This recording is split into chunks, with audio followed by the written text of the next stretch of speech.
Hi welcome back to our channel. So ఈరోజు investment analysis and portfolio management నుంచి important questions explain చేస్తాను. Last వరకు చూడండి, ఓకేనా?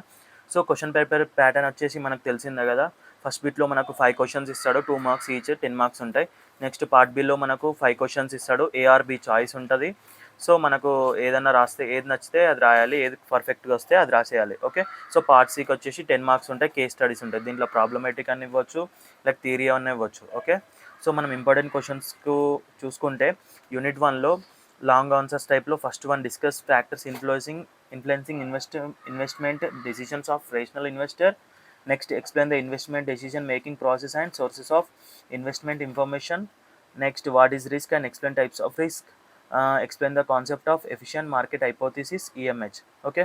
సో లాంగ్ ఆన్సర్స్లో చూసుకుంటే ఇవి 4 ఇంపార్టెంట్. నెక్స్ట్ షార్ట్లోకి వెళ్తే define investment, what is risk, what is efficient market hypothesis. So ఈ 3 మోస్ట్ ఇంపార్టెంట్, రిపీటెడ్గా ఉన్నాయి కాబట్టి. సో ప్రాబ్లమెటిక్ చూసుకుంటే మన ఫస్ట్ యూనిట్లో ప్రాబ్లమెటిక్ అనేది ఇంపార్టెంట్ కాదు, బట్ బెటర్ చూసుకుంటే ఒకవేళ షార్ట్ క్వశ్చన్స్లో ఇచ్చే ఛాన్స్ ఉంటాయి. సో దాంట్లో టాపిక్స్ ఏంటంటే ఎక్స్పెక్టెడ్ రిటర్న్ అండ్ రిస్క్ నుంచి అడగొచ్చు, అలాగే MACD and relative strength index. So వీటిపైన నేను ప్రాబ్లమ్స్కి సపరేట్ వీడియో చేశాను, నా ఛానల్లో ఉన్నాయి. ఒకవేళ చూడకపోతే చూసేయండి, ఓకే? సో యూనిట్ టూలోకి వెళ్తే లాంగ్ ఆన్సర్స్ టైప్లోకి వెళ్తే ఫస్ట్ క్వశ్చన్ వచ్చేసి what write about a portfolio return and risk of individual investment, ఇలా అడగచ్చు. Next discuss detail about Markowitz model of portfolio, ఇదైనా అడగచ్చు. Portfolio management and steps involved in process of portfolio management. Next వచ్చేసి explain about CML and SML and differences of it. So next short answers టైప్లోకి వెళ్తే what is portfolio and how to determine portfolio return and risk అడగచ్చు. Next significance of మార్కోవిట్జ్ theory అని షార్ట్గా రాయొచ్చు. Next capital market theory అని కూడా. So next problematic వచ్చుకుంటే పక్కా మనకు ఒకటి అడుగుతాడు, మ్యాక్సిమం 2 ప్రాబ్లమ్స్ రావచ్చు, లేకపోతే ఒక థియరీ అండ్ ప్రాబ్లం రావచ్చు. బెటర్ మనము 2 ప్రిపేర్ అయితే బెటర్. ఇటు థియరీ ప్రిపేర్గా ఉండాలి, నెక్స్ట్ ప్రాబ్లం కూడా పర్ఫెక్ట్గా ఉండాలి. ప్రాబ్లమెటిక్ పర్ఫెక్ట్గా అయితే మనకు థియరీ ప్రిపేర్ అవ్వని అవసరం లేదు, ఎందుకంటే ఒక ప్రాబ్లం అయితే పక్కా వస్తుంది.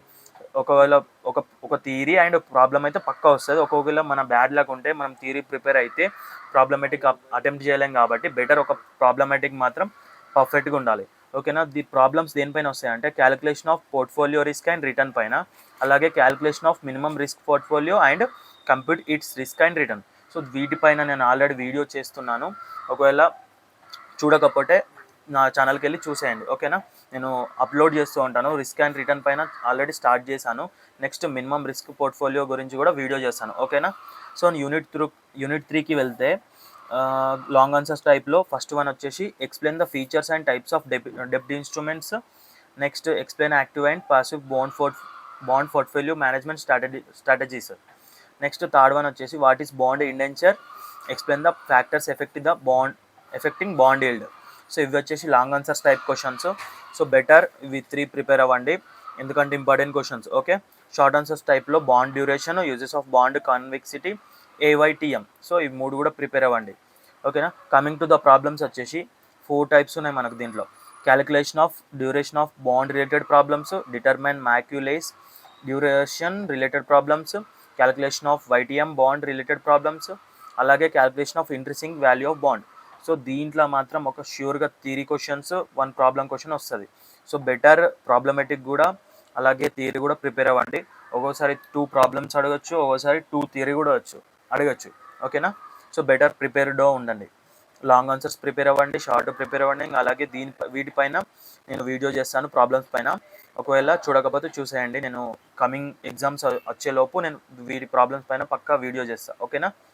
నెక్స్ట్ యూనిట్ 4కి వచ్చేస్తే లాంగ్ ఆన్సర్స్ టైప్లో ఫస్ట్ వన్ వచ్చేసి discuss the basic features of common stock and explain the various approaches used for the valuation of equity shares. Second question వచ్చేసి explain what in security market index or discuss their primary uses in financial markets, okay? Next short ఆన్సర్స్లో చూసుకుంటే free cash flows, price earning multiple indexes, explain security market indexes. ఇవి 3 prepared అవ్వండి. ఇక్కడ 2 long answers కూడా prepare అవ్వండి, okay? So దీంట్లో చూసుకుంటే మనకు మ్యాక్సిమం 2 ప్రాబ్లమ్స్ వచ్చే ఛాన్స్ ఉంటుంది ఈ యూనిట్ 4లో. వీటిపైన కూడా మనము ప్రాబ్లమ్స్ పైన గట్టిగా ప్రిపేర్ అవ్వాలి. థియరీ అడిగే ఛాన్స్ ఉండొచ్చు, ఉండకపోవచ్చు, ఓకేనా.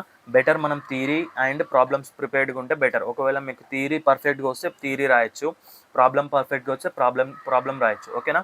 ప్రాబ్లమేటిక్ మాత్రం పక్క డ్యామ్ షూర్గా అడుగుతాడు యూనిట్ 4లో, ఇంపార్టెంట్ కూడా. ఓకే. యూనిట్ 5కి వచ్చేస్తే లాంగ్ ఆన్సర్స్ టైప్లో discuss the problems and prospectus of mutual fund investment in India. Next discuss the features and schemes of mutual funds in India. Okay.